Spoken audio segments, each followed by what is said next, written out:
এটা আমাদের আর্টিস্টদের জন্য অনেক বড় একটা স্বপ্নের ব্যাপার। সত্যি এটা অনেক কঠিন একটা কাজ যে এদের মাঝখান থেকে বের করে নিয়ে আসা যে পুরস্কারটা আসলে কার হাতে যাবে। বাইফার মিনিংটা শুনছিলাম তখন আমার মনেও একটা স্বপ্ন তৈরি হচ্ছিল যে একটা ইনস্টিটিউশন।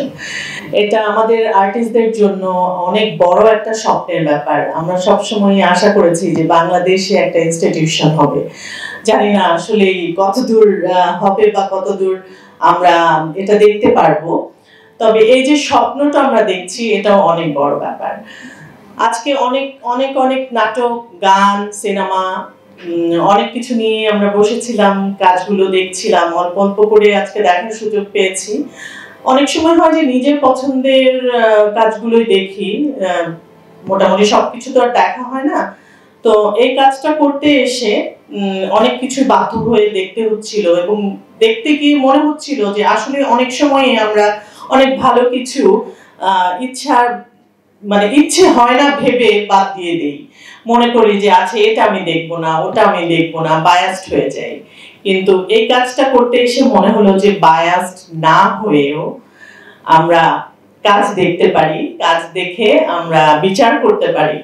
অনেকের অভিনয়, অনেকের ডিরেকশন বা গানের ক্ষেত্রে বলবো যে গায়ক কি এত সুন্দর হতে পারে, এত ভালো ভালো কাজ উপহার দিচ্ছে আমাদের ডিরেক্টররা, আমাদের রাইটাররা বা আর্টিস্টরা। অনেক নতুন ছেলেমেয়েরা কাজ করছে, তাদের কাজ দেখছি আর মুগ্ধ হচ্ছি।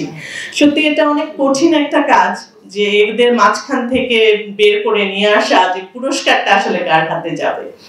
আমরা খুব মিনিমাম ভাবে একটা চেষ্টা করেছি যে অনেক ভালোর মধ্য থেকেও কিছু কয়েকজনকে আলাদা করার, আর বাকি দায়িত্বটা বাইফা নিয়ে নেবে, কার হাতে তুলে দেবে। তবে অবশ্যই এটা ইনশিওর করতে চাই আমি যে অবশ্যই এই অ্যাওয়ার্ডটা যোগ্য লোকের হাতেই যাবে, সেটা সব সেক্টরে এই আশা করছি। এবং এই আয়োজনের সাথে যারা জড়িত আছেন তাদের সবার কাছে আমার আন্তরিকভাবে আমার অনুরোধ থাকবে যে অবশ্যই আপনারা যোগ্য লোকের কাছে এটা পৌঁছে দিবেন, যেন কোনো প্রশ্নের সম্মুখীন আমাদেরকে না হতে হয়, আপনাদেরকে না হতে হয়।